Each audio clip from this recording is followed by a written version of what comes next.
Merci beaucoup, Monsieur le Président. Bonjour à tous, Monsieur le Premier ministre, Messieurs les ministres, députés, sénateurs. Je vous salue tous très respectueusement. Je suis très heureux d'être parmi vous ce matin. Alors, comme je passe en dernier, évidemment, ça donne l'impression que tout a été dit. Donc, permettez-moi d'abord de reprendre juste marginalement quelques éléments qui ont été dits sur lesquels j'apporterai une nuance pour notre débat. Par exemple, nommer et analyser les choses. Le Président, vous avez dit dans votre introduction que c'était un pogrom. Ça a repris l'expression comme beaucoup. Pour moi, ce n'est pas un pogrom. Le 7 octobre n'est pas un pogrom. Et pourquoi j'aime pas cette qualification? Pourquoi est-ce que je me suis battu, y compris à l'Élysée, pour que ce terme ne soit jamais employé par le Président de la République et y mettre plutôt c'est le plus grand massacre antisémite depuis la Shoah. En fait, historiquement, les pogroms ont désigné les massacres de minorités juives, j'insiste sur ce terme, de minorités juives à l'intérieur de pays qui, évidemment, se sont défoulés en commettant des choses atroces. J'ai un biais cognitif par rapport à cette vision, et que mes arrière-grands-parents maternels ont disparu en 1903 à côté de Nijni Novgorod dans un pogrom qui les a envoyés dans la Volga. Et en fait, dire que le 7 octobre est un pogrom, ça accrédite l'idée que les Juifs en Israël sont non pas dans leur pays, et majoritaires dans leur pays, mais à nouveau une minorité au sein d'un ensemble arabo-musulman plus vaste qui les entourerait et les oppresserait, qui les domine, les prive de leur perspective d'existence, etc. Le terme pogrom, à mes yeux, tend à détruire l'idée qu'Israël a permis justement de sortir les Juifs de leur histoire plurimillénaire d'oppression, celle d'avant l'État d'Israël. Delphine Armvillière dit le 7 octobre a remis Israël dans l'histoire millénaire des Juifs. Et il y a quelque chose, voilà, pour aller vite, c'est la raison pour laquelle je n'aime pas ce terme. Alors d'autres en ont donné, Keppel appelle ça maintenant une razzia, pourquoi pas. Ce qu'il faut garder dans la manière de désigner le 7 octobre, et je ne l'ai pas assez fait le 7 octobre, c'est la vocation génocidaire du Hamas. Car au fond, s'il n'y avait pas eu d'arrêt par la population d'abord, par Tsahal après, en fait, les terroristes du Hamas seraient entrés, ils auraient tué le maximum de juifs possible. C'était ça qu'ils voulaient. On est réellement là dans une intention de nature génocidaire. Alors, 1200 personnes, on considère que ce n'est pas un génocide. On considère qu'il faut garder cette idée génocide. Et on ne va pas en sortir de cette affaire du génocide de la part des accusateurs d'Israël, maintenant qu'elle est lancée, notamment à la Cour internationale de justice par l'Afrique du Sud. Alors, je ne pense pas, mais on ne sait jamais, avec la Cour mondiale à La Haye, je ne pense pas que l'accusation de génocide sera retenue. Parce que justement, l'intention génocidaire, ce qui distingue un génocide d'un crime de guerre, c'est l'intention. L'intention ne me paraît pas suffisamment marquée. Les avocats de l'Afrique du Sud ont dit, oui, le président Herzog a dit, il n'y a pas de Gazaouis innocents. Je connais suffisamment le président Herzog pour pouvoir dire que dans son esprit, ça ne voulait pas dire qu'il fallait tous les tuer. Donc on est très loin du génocide. En revanche, il y a 2-3 phrases de Galante, le ministre de la Défense, qui dit à ses troupes allez-y les petits gars, quoi. Et là, il y a quelque chose d'assez gênant, mais dont je considère personnellement que c'est ce que disent les chefs chaque fois qu'il faut lancer des armées dans une guerre pour les motiver un peu. Bon, on verra bien. Mais la dimension génocidaire, elle est de l'autre côté. Cela étant, on n'en a pas fini avec cette accusation, quand bien même la Cour internationale de justice dirait que ça n'est pas un génocide. Pourquoi ? Parce que dire qu'Israël commet un génocide est indispensable pour la constitution de l'identité palestinienne. Je m'arrête un instant là-dessus. Lorsque Yasser Arafat, en 63-64, dit qu'il y a un peuple palestinien et qu'il crée la charte de l'OLP, en fait, il n'a que des familles, des tribus, des clans. Et il veut les réunir pour faire le peuple palestinien. Or, la seule manière de les réunir, article 2, c'est au fond de désigner l'ennemi commun, qui est Israël. Et la terre, il faut reprendre. Sauf que les Palestiniens ont échoué. Ils ont perdu la bataille de la reconquête de la terre d'Israël. Et qu'est-ce qu'on fait à ce moment-là, quand votre identité a été montée contre Israël et que vous perdez? Alors, Ho Chi Minh explique ça très bien avec le Viet Cong, mais passons. En fait, vous êtes obligé de vous reconstruire de manière différente après. Et généralement sur un modèle mimétique. Bon, le problème des Palestiniens, qui voulez-vous qu'ils imitent? Les Algériens, les Marocains, les Saoudiens? Impossible, puisqu'ils n'ont pas d'histoire justement proprement palestinienne au sens de constitution d'un peuple. Ce n'est pas parce que vous êtes d'un territoire que vous faites peuple. Hein. Je dis toujours, il y a 500 millions d'Européens, il n'y a pas de peuple européen.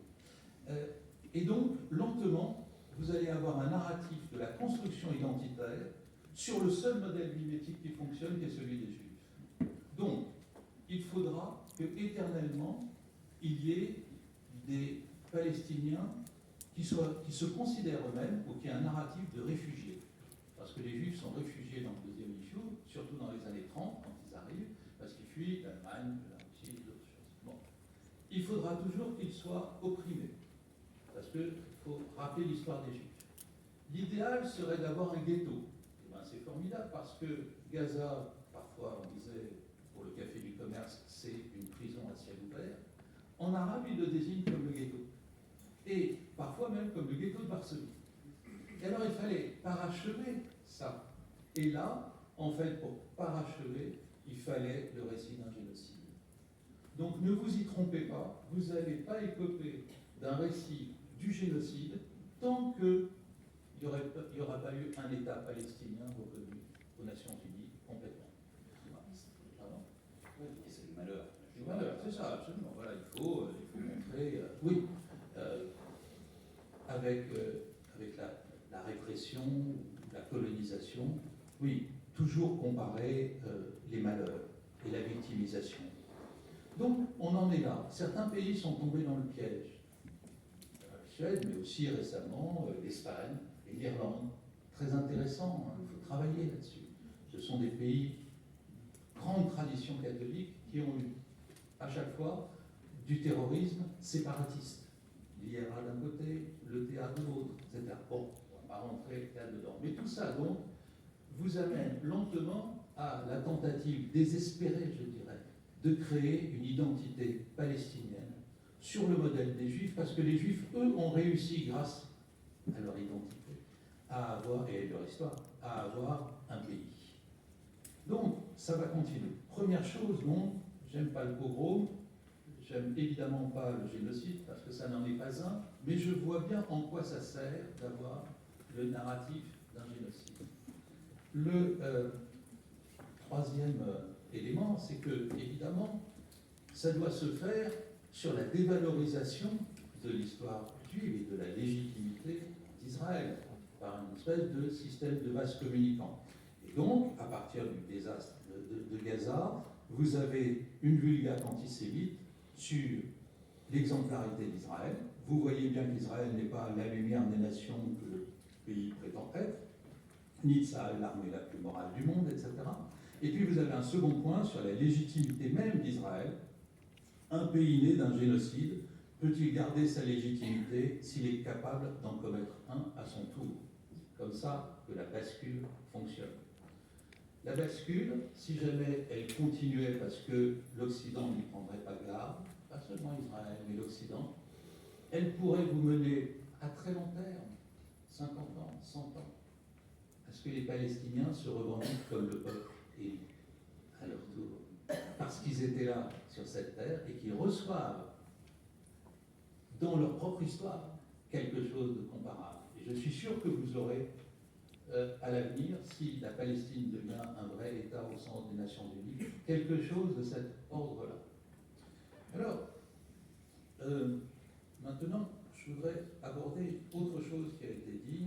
sur ce que représente le Palestinien, la figure du Palestinien. Parce que c'est fondamental. À quoi assistons-nous aujourd'hui dans le monde? Au fait que la désignation du mal absolu change. Le mal absolu, ça n'est plus la Shoah, ça n'est plus la Deuxième Guerre mondiale. Le mal absolu, c'est le colonialisme. Et à cette aune-là, l'Europe et l'Occident, mais surtout l'Europe, est ballon point, puisqu'elle a bâti une grande partie de sa richesse sur 400 ans de colonialisme. Et donc, évidemment, l'Occident est attaqué sur cette notion, et Israël est le dernier avatar de cette approche coloniale dans cette désignation. Dans ces conditions, le Palestinien n'est plus quelqu'un qui se bat pour sa terre, récupérer la Palestine, je ne sais pas. Le Palestinien change et devient une figure quasiment mondiale de la lutte contre la globalisation considérée comme une occidentalisation du monde. Et comme c'était déjà arrivé une première fois, où on comparait, il y a longtemps, Yasser Arafat à Che Guevara, on était à ce moment-là dans l'anti-américanisme, avec des jeunes anti-américains, etc. Sauf qu'aujourd'hui, vous ne pouvez plus avoir une identification à une figure palestinienne, parce que ça ne peut pas être si noir comme ça ne peut pas être Mahmoud Abbas à l'âge qu'il a. En termes d'identification, ça ne fonctionne plus. Donc l'identification, elle va se faire au drapeau palestinien. Et le drapeau palestinien devient donc le symbole de la résistance mondiale des opprimés contre l'Occident. Alors, en France, il n'est qu'une des déclinaisons mondiales qu'on peut voir du drapeau palestinien, donc il nous est servi à toutes les sauces, les manifestations contre la réforme des retraites, les matchs de foot ou le filtrage aux amphis des universités. Il est à ce moment-là beaucoup plus difficile à combattre.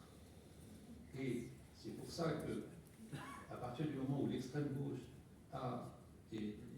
s'est saisie de ce combat-là, et a évidemment en conséquence de distribuer des drapeaux palestiniens partout, il n'y a pour la gauche qu'une seule solution, couper radicalement avec cette extrême gauche-là. Et là, tout le monde vous dit « Ah, c'est posé, c'est pas si compliqué que ça. » Mais il y a une telle mélanchonisation de la gauche française que ça faceille dans les voiles de tous les côtés. Peut-être un troisième élément que je peux vous apporter par rapport aux autres intervenants. Encore une fois, je reprends 99% de ce qu'ils ont dit, pour moi. C'est de vous expliquer comment le président de la République fonctionne dans cette affaire psychologiquement. Alors, voilà. Et donc, heureusement que je ne suis plus en poste, parce que dans une heure, j'étais viré à Oulan-Bator. Alors, on y va. D'abord, vous avez remarqué que le président oscille en permanence par rapport au soutien à l'un ou à l'autre. Le 7 octobre, il indique très clairement qu'il est du côté d'Israël. Et puis, quelques jours après, à la BBC, Israël tue trop de femmes et d'enfants. Vous avez le fait qu'il ne va pas à la manif contre l'antisémitisme, le 12 novembre, mais qu'il organise, et c'est le seul pays qui le fait, l'hommage national aux victimes le 7 février. Là, commencez à être pauvre.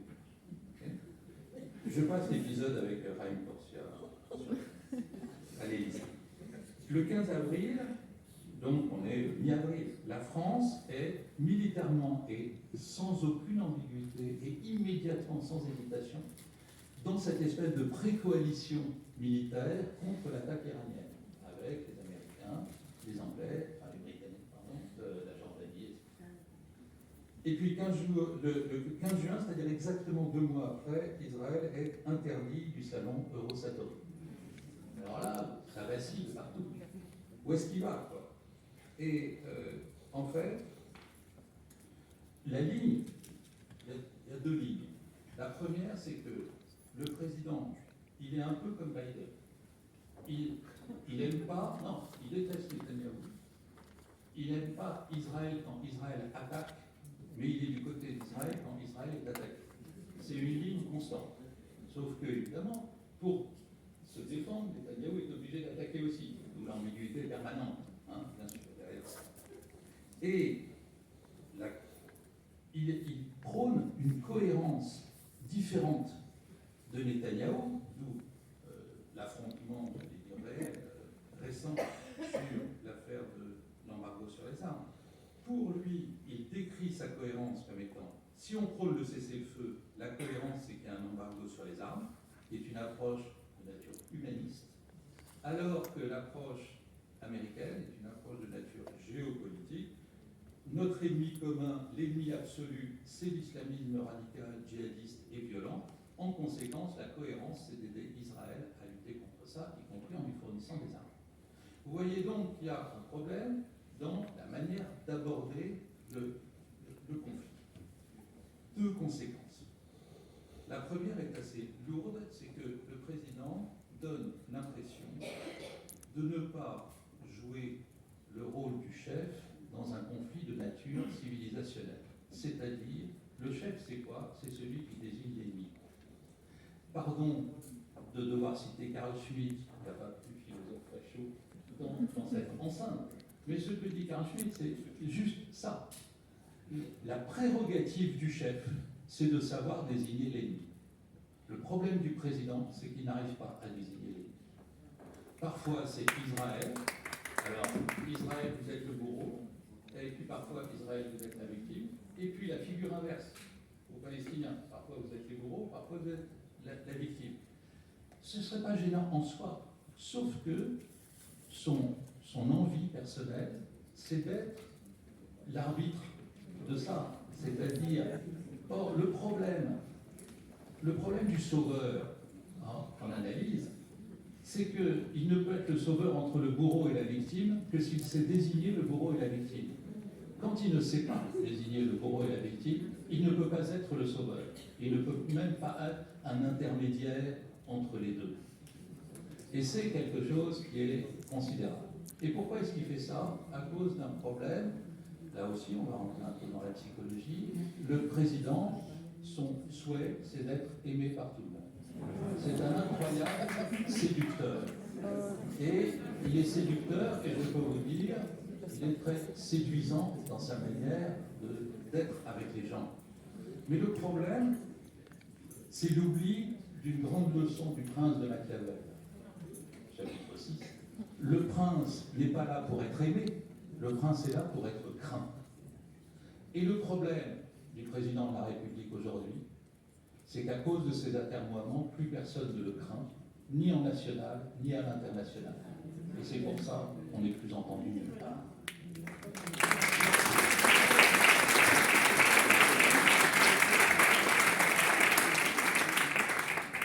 Bon, encore une fois, je monte à la retraite. Mais je pense que maintenant, il faut peut-être que je vous dise une ou deux choses sur la psychologie de Netanyahou pour comprendre ce qu'il fait. En fait, là est l'incompréhension radicale des présidents entre présidents français et chefs de gouvernement israélien depuis De Gaulle. En fait, en 1962, pour la première fois, Ben Gourion arrive à Paris. Il est un grand admirateur de De Gaulle, et De Gaulle est un très grand admirateur de Ben Gourion. Au dîner, De Gaulle dit à Ben Gourion: vous êtes le plus grand chef d'État actuellement sur la planète. L'autre regarde avec des yeux ronds et dit: mais non, c'est vous le plus grand chef d'État. En fait, pourquoi est-ce que Ben Gourion a cette considération de la part du général de Gaulle? Parce qu'il est très profondément gaullien dans sa manière de construire Israël. Rien n'affiche les autres. Je construis mon pays en ligne droite comme je veux. Et De Gaulle adore ça. Mais il y a une limite pour De Gaulle. C'est qu'il ne faudrait pas qu'Israël se mette à jouer à la grande puissance, c'est-à-dire à ne pas écouter les autres grandes puissances. Et en 1967, quand il dit la France ne soutiendra pas le premier qui attaque, Ben Gourion, il attaque, il s'en fiche complètement.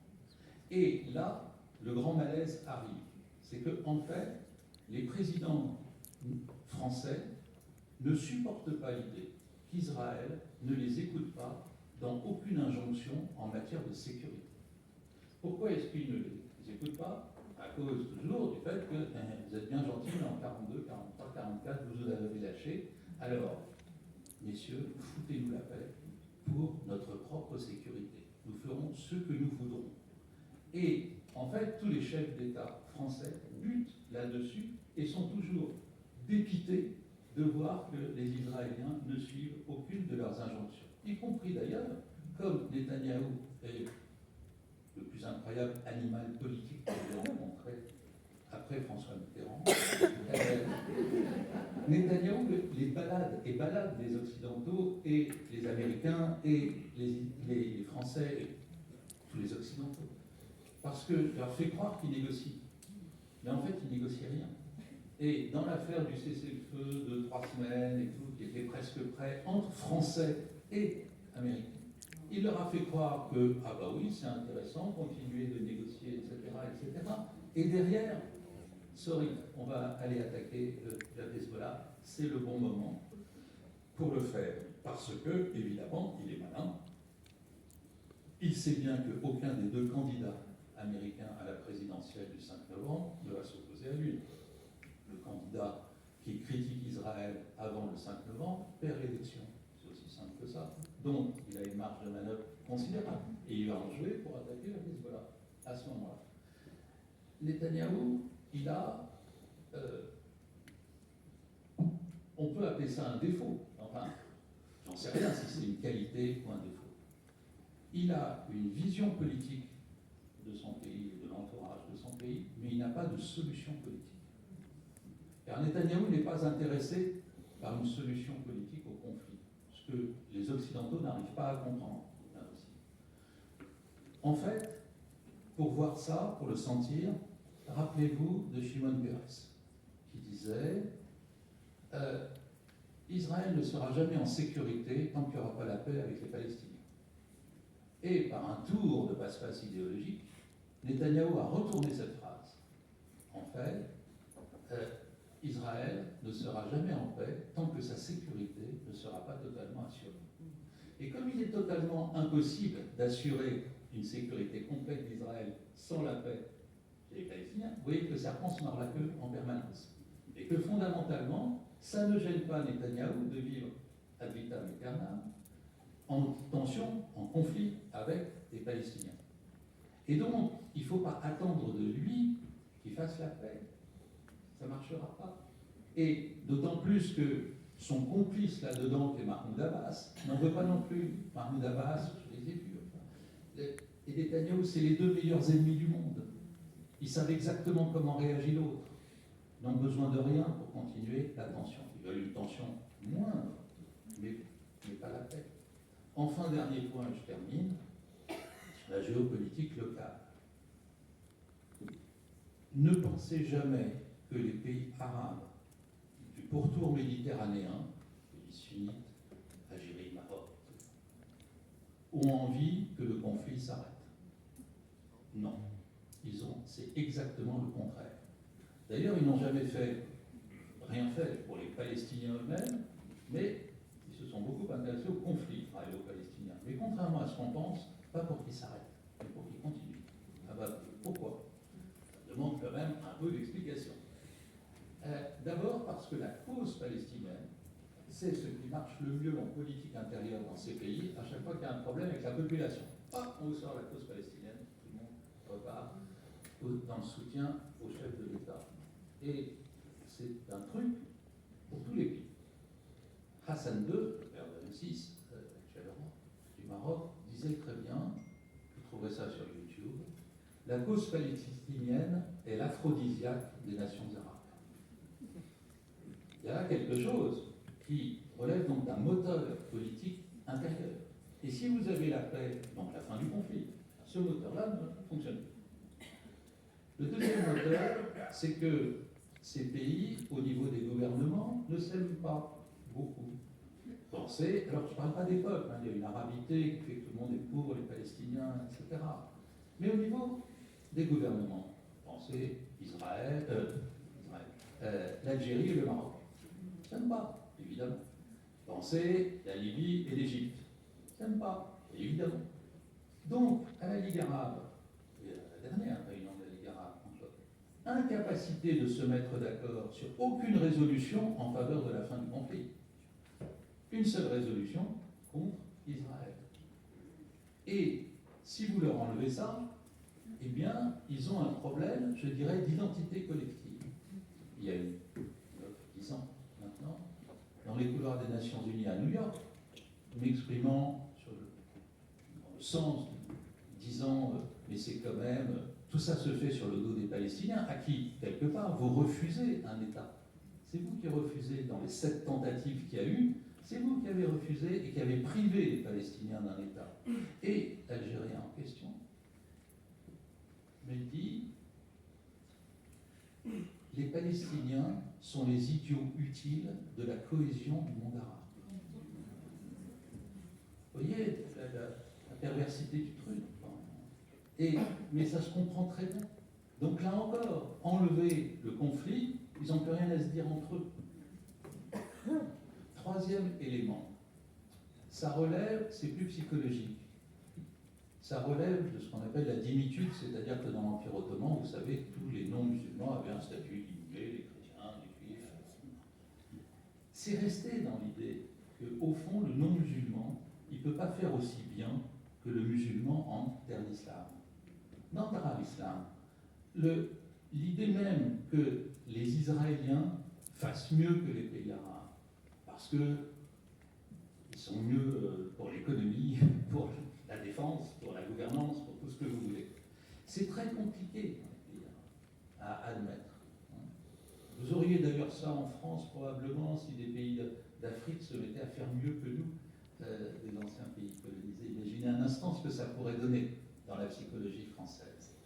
Vous avez un quatrième argument, qui est l'économie d'ailleurs elle-même. Qu'est-ce qui bloque aujourd'hui Israël de devenir une superpuissance régionale? Toutes les pressions, le BDS, la guerre. C'est-à-dire que le conflit israélo-palestinien empêche Israël d'être beaucoup plus fort qu'il ne l'est aujourd'hui.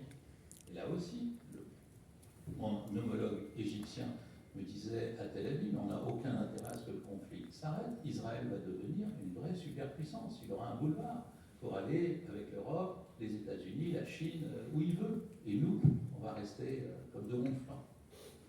Après, il y a un autre argument, mais celui-là, je ne l'ai pas documenté parce qu'il est très compliqué.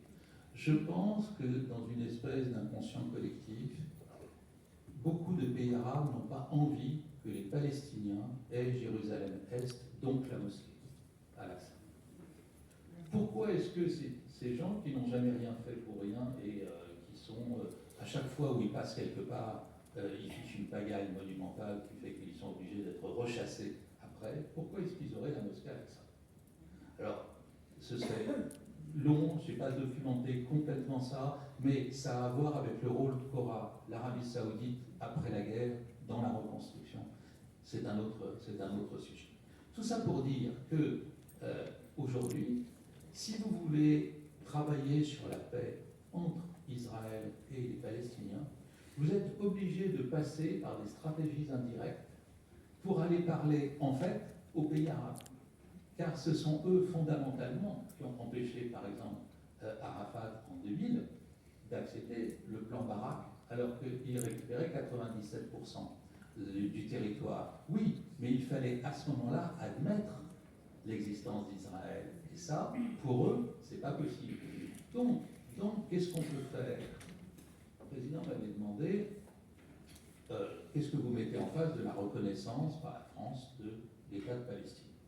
Au début, par un biais personnel, j'avais dit la reconnaissance de Jérusalem comme capitale d'Israël. Mais en fait, ce n'est pas de même nature. Et aujourd'hui, j'ai plutôt tendance à dire, pour la reconnaissance française, on ne le fait pas tant que tous les pays arabes, qui n'ont pas encore fait, n'ont pas reconnu Israël. À ce moment-là, c'est quoi la vision entre guillemets qui est derrière? C'est qu'en fait, tout le monde reconnaît tout le monde, et à partir de là, on cause. Voilà. Mais tant que l'Algérie, la Libye, etc., ou la Tunisie ne veulent pas reconnaître le Liban, ne veulent pas établir de vraies relations avec Israël. Pourquoi est-ce que nous, on devrait reconnaître l'État palestinien?